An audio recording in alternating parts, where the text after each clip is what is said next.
America's Pop Culture Trivia Show. Check it out. America's Pop Culture Trivia Show.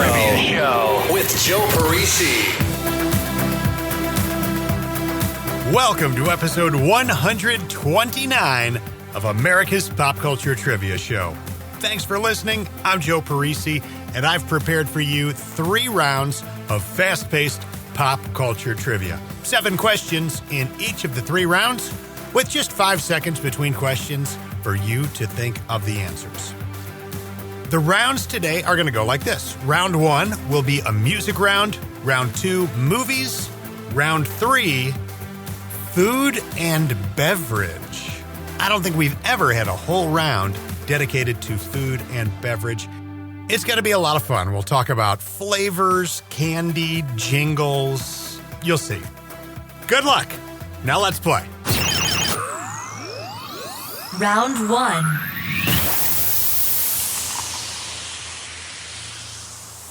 Kicking it off today with the music round. Here's question number 1. This artist, born in Texas in 1936, had hit songs in the 60s called Only the Lonely, Running Scared, Crying, and Oh Pretty Woman. Name the artist.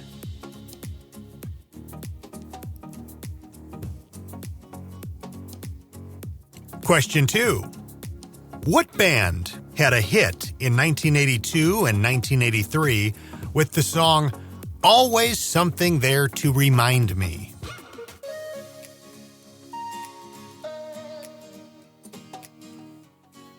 Question 3. The song Because You Love Me spent 19 weeks in the number 1 spot on the adult contemporary charts back in 1996. The lyrics start out, "For all those times you stood by me, for all the truths you made me see." What artist gave us Because You Love Me?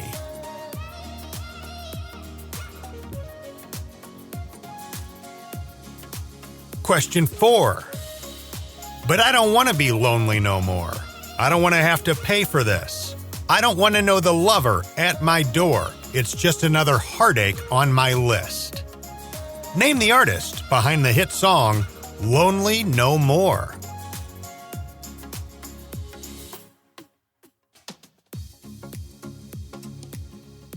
Question 5.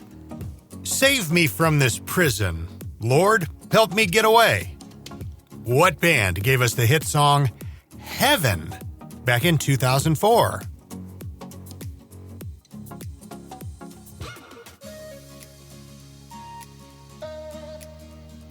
Question 6. From 1983 and an album called Punch the Clock. And I'm giving you a longing look. Every day, every day, every day, every day I write the book. Name that artist.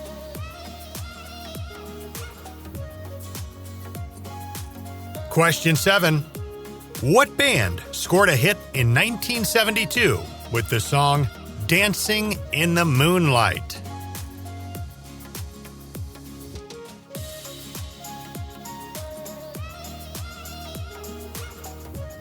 And that'll do it for round number 1. Let's see how you did with the 7 music questions on today's show. Question 1. This artist, born in Texas in 1936, had hit songs in the 60s called Only the Lonely, Running Scared, Crying, and Oh Pretty Woman. Name the artist. That's Roy Orbison. Question 2. What band had a hit in 1982-1983 with the song Always Something There to Remind Me? That is Naked Eyes. That is actually a cover song. Burt Bacharach and Hal David wrote that song back in the 60s. The first time that song charted was back in 1964 for an artist named Lou Johnson. And as it goes with many cover songs, most people probably had no idea in the 80s that they were listening to a cover song with that.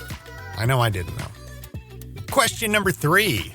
The song Because You Love Me spent 19 weeks in the number one spot on the adult contemporary charts back in 1996. Think about that for a second. 19 weeks at number one. The lyrics to the song start out, "For all those times you stood by me, for all the truths you made me see." What artist gave us Because You Love Me? Celine Dion. Question 4. But I don't want to be lonely no more. I don't want to have to pay for this. I don't want to know the lover at my door is just another heartache on my list. Name the artist behind the hit song Lonely No More. That is Rob Thomas, lead singer of Matchbox 20. Rob Thomas. That was a massive hit back in 2005, you may recall. That was the first single from Rob Thomas's debut solo album. Question 5. Save me from this prison, Lord, help me get away. What band gave us the hit song Heaven back in 2004? That would be Los Lonely Boys. Question 6, from 1983 and an album called Punch the Clock. And I'm giving you a longing look every day, every day, every day, every day I write the book. Name the artist. That's Elvis Costello. And question 7, what band scored a hit in 1972 with the song Dancing in the Moonlight? That is King Harvest. Dancing in the Moonlight is a cover. King Harvest wasn't the original. It was actually recorded 2 years earlier by the person who wrote it, Sherman Kelly, and his band Buffalongo. Crazy story. Think about the song Dancing in the Moonlight. Dancing in the Moonlight. Such a chill song. You want to listen to it while you're, on a pontoon boat. Well, the way this story came about, Sherman Kelly, the person who wrote it, was on a trip to St. Croix back in 1969. And he was attacked by a gang, seriously beaten, left for dead. This gang went on to murder 8 American tourists. So it was while he was recovering, the recovery took a long time, he was in really bad shape. It was during the recovery that he wrote Dancing in the Moonlight. He said that he envisioned an alternate reality where life was a peaceful and joyous celebration. I bet you had no idea that Dancing in the Moonlight was written under those circumstances. Round 2. Round 2 today is a movie round. Question number 1. There's been a lot of discussion about the decision to cast Chris Pratt as the voice of Mario in the upcoming Super Mario Bros. Movie. Back in 1993, there was a live-action Super Mario Bros. Film. Bob Hoskins, the star of Who Framed Roger Rabbit, played Mario in that film. But who played Luigi in that film?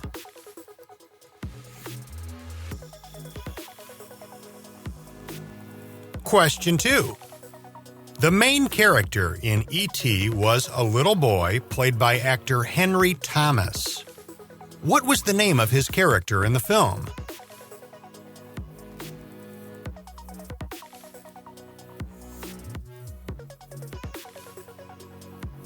Question 3. From 1993. Written and directed by Richard Linklater. It was the last day of school in 1976. A time they'd never forget, if only they could remember. Name the film.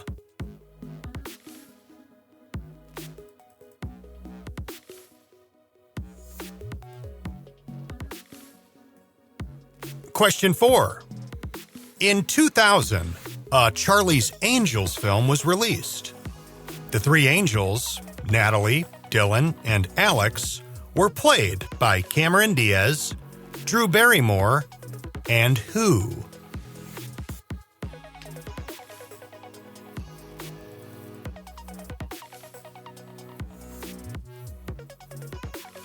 Question 5.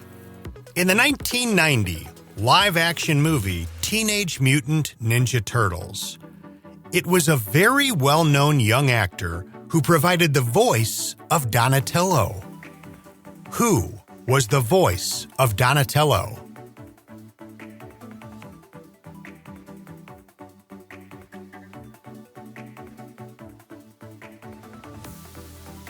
Question 6. With hundreds of acting credits to his name, character actor James Hong appeared as a rather disgusting apartment tenant in the 1987 film Revenge of the Nerds 2, Nerds in Paradise. His character became a bit of a mentor to the character Booger. What was the name of the character played by James Hong in Revenge of the Nerds 2?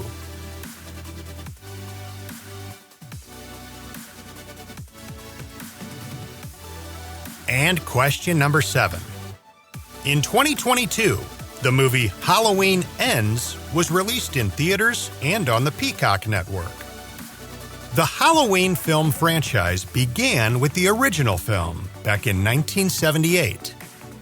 Multiple choice question. Including this film, how many movies have been released in the Halloween franchise? Is it a total of 8 films, a total of 10 films, or a total of 13 films?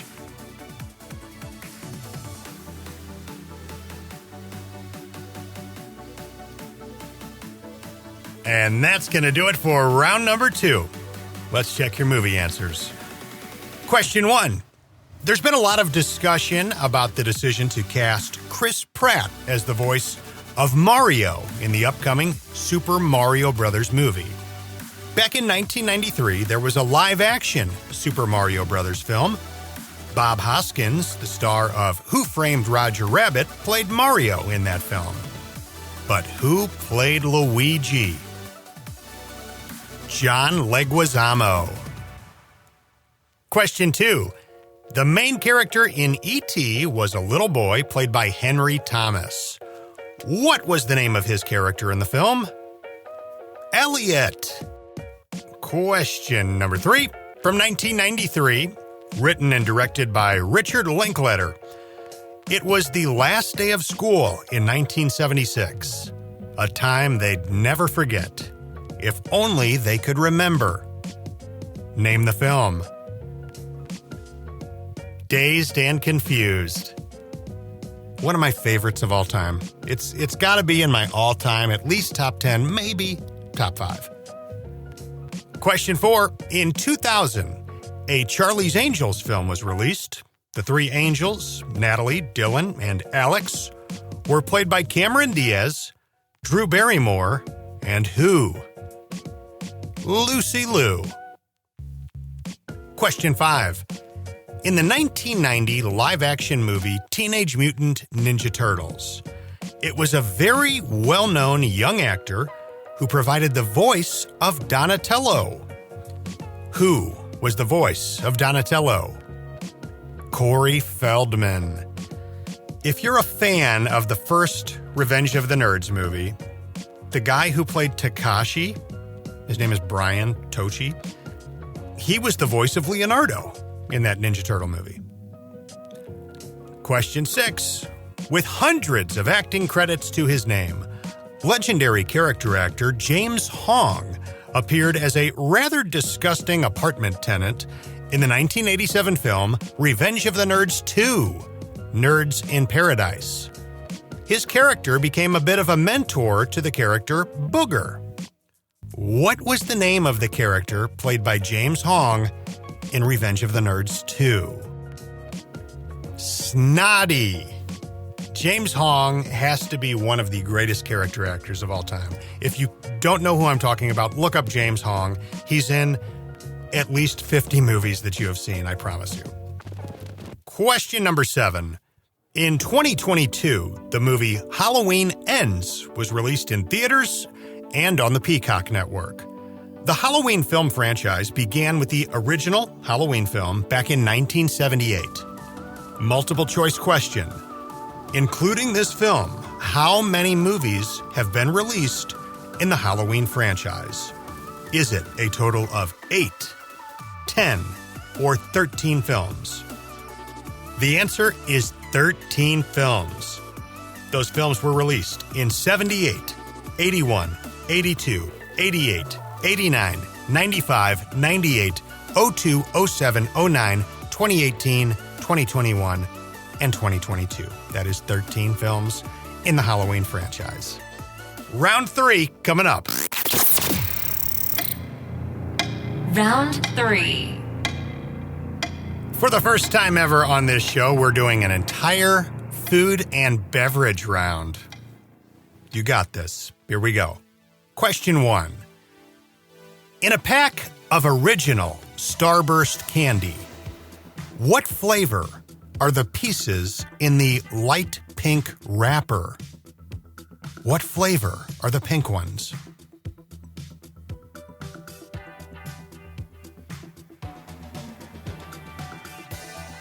Question 2. What fast food chain used the slogans, "The cure for the common meal," and "Think outside the bun"?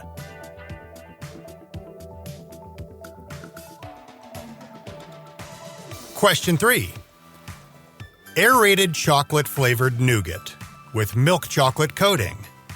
It's similar to a Milky Way bar, but without the caramel topping, and it was originally introduced in 1932.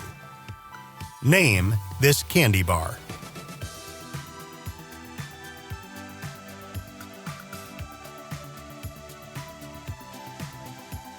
Question 4. Multiple choice. A McDonald's Big Mac has how many calories? 563, 710, or 1,022?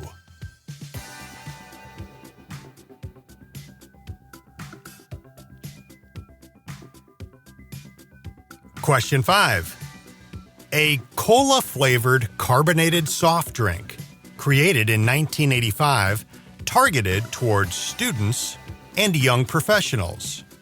It developed a bit of a cult following. Its original slogan was "All the sugar, twice the caffeine," which was later changed to "Twice the caffeine." Name this drink.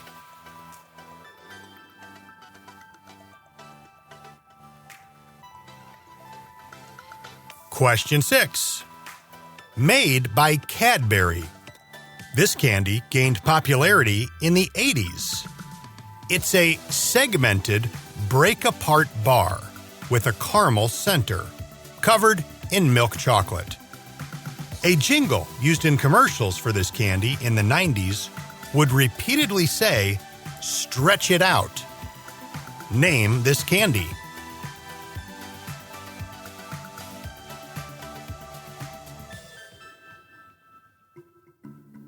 Final question, question 7. A snack food originally created in the late 1800s that contains caramel-coated popcorn and peanuts.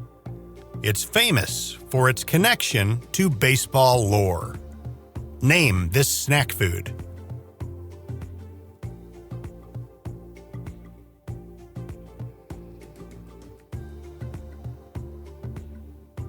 And that's going to do it for round number 3. Here we go. Let's check your answers with the food and beverage questions. Question 1. In a pack of original Starburst candy, what flavor are the pieces in the light pink wrapper? Those would be strawberry. In the original packs, you get 4 colors, 4 flavors: cherry, lemon, orange, and strawberry. Question 2. What fast food chain used the slogans, "The cure for the common meal," and "Think outside the bun"? Taco Bell. Back in 1989, they were using "Make a Run for the Border." Remember that? In 1997, they had the little Chihuahua, and it was "Yo quiero Taco Bell." 2002, "Think outside the bun." 1993, it was "Cross the border." Lots of memorable catchphrases with Taco Bell. Question 3. What candy bar are we talking about here? Aerated chocolate-flavored nougat with milk chocolate coating. It's similar to the Milky Way bar, but without the caramel topping, and it was originally introduced in 1932. Name this candy bar. One of my favorites, you can fight me on this if we need to, Three Musketeers. Three Musketeers originally cost 5 cents, and it was originally split into 3 pieces. One of them was chocolate, one strawberry, one vanilla, hence the name Three Musketeers. I'll tell you what, if you want to start a controversial conversation, ask people what they think of Three Musketeers. And I'll tell you what, you will see it all, you will hear it all. Somebody may get punched or slapped. It is a hot button issue, especially on Halloween when there's, candy all over the kitchen table when the kids get home from trick-or-treating. I personally love Three Musketeers. I also love Zero. The Zero candy bar, that's the white one, comes in like a gray and blue package. That's another one. People will tell you you're absolutely out of your mind. It's a fantastic candy bar. I said what I said. Question 4, multiple choice. A McDonald's Big Mac has how many calories? 563, 710, 1,022. The answer is the lowest, 563. For comparison, 4 slices of bacon is about 500 calories. 2 regular-sized Snickers bars are about 500 calories. 5 bananas is about 500 calories. 1 Big Mac, 563. Question number 5. A cola-flavored carbonated soft drink created in 1985 targeted towards students and young professionals. It developed a bit of a cult following. Its original slogan was, "All the sugar, twice the caffeine." Later changed to just twice the caffeine. Name the drink. Jolt Cola. You ever have one of those? Twice now, Jolt Cola has been discontinued. Maybe even more than twice, but I know twice for sure.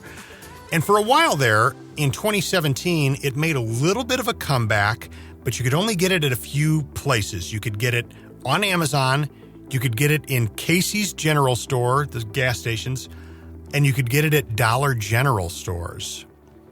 At the moment, though, it appears that it is once again out of production, but that doesn't mean you might still see one out there in the wild. Just know that it might be 2 or 3 years old, which is probably fine.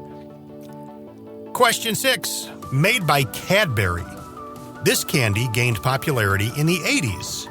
It's a segmented, break-apart bar with a caramel center, covered in milk chocolate. A jingle used in the commercials for this candy in the 90s would repeatedly say, "Stretch it out."